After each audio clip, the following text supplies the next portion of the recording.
Give the man a fish, and he will live for a day. But teach a man how to fish, and he will live for a lifetime. A glorious evening to each and everyone.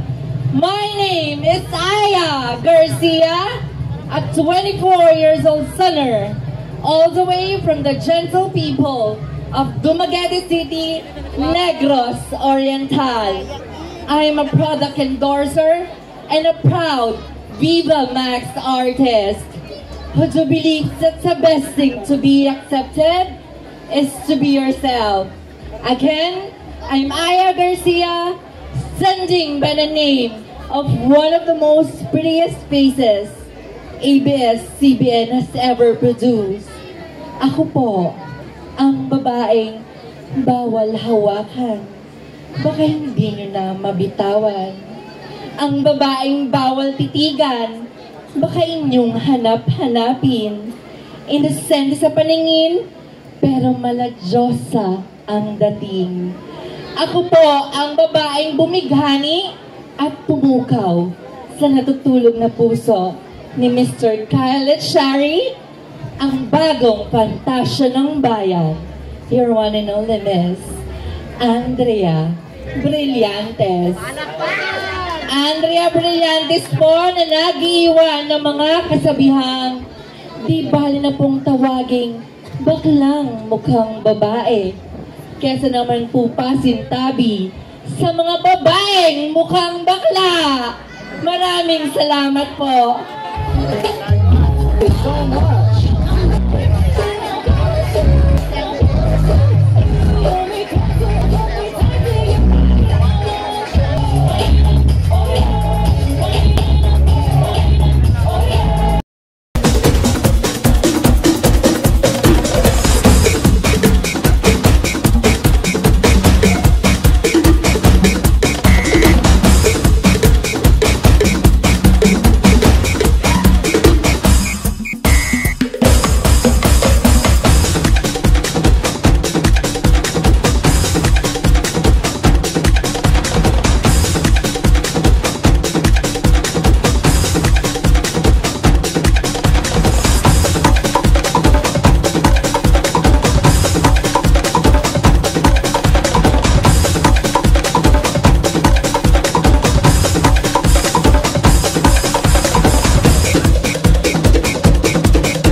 feel so much pressure because it's been a year since I joined the pageant. So, naninibago ako.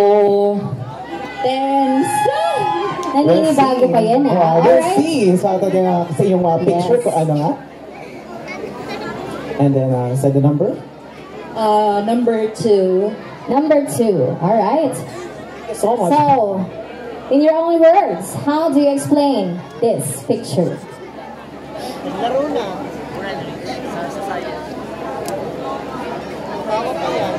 Okay. The picture in front of us is saying about a barrier between the rich and the poor. We will always think that the poor becomes poorer, the rich becomes richer because of the greedy people in our society. Many of us are suffering because of poverty, because of the graft and corruption in our political stability. There are many rich people who doesn't have the conscience within their hearts to help those who are in need. Therefore, I believe as a citizen and as a human being, let us always have love within every people who surrounds us. Let us always have the sincerity to help one another so that this barrier will be eradicated in our society and in our world. Because always remember this, ladies and gentlemen, that if each and every one of us will do good things for the benefit not only for ourselves, but for the benefit of every people who surrounds us, therefore, this nation will be something like a paradise where there is no graft and corruption, where there is no poverty, and there is no challenges. But I believe, ladies and gentlemen, if we will just work hand in hand to have a good society, therefore, every one of us will have a big, big smile on our faces. So at the end of the day, let's be a beneficial for one another, because what you do for yourself dies with you, but what you will do for humanity will ever remain eternal. Thank you so much. Here's your question.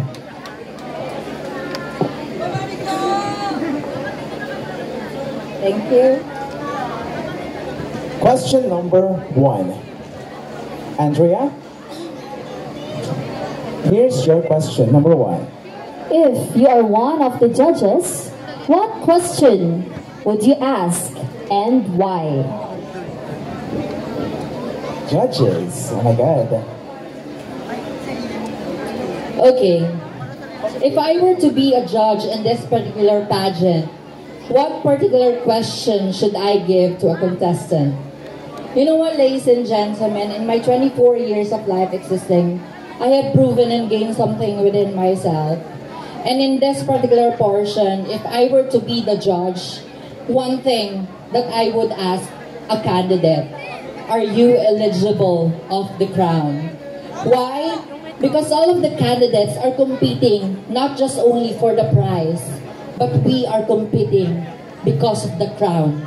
And that crown is not only about jewels, it's not only about rhinestones and crystals, but that crown serves as a purpose for us candidates. A purpose for us to make our existence productive and efficient than anybody else. We are standing here in front of you. We are capable of bragging the crown, each and every candidate. But then again, let us always remember that once we put our foot in this particular platform, we serve as an inspiration, as a role model, and a responsible humankind that who is beneficial for every people who was watching us right now. I believe, ladies and gentlemen, that it is high time for us to think that in every situations like this, we should always serve as a purpose.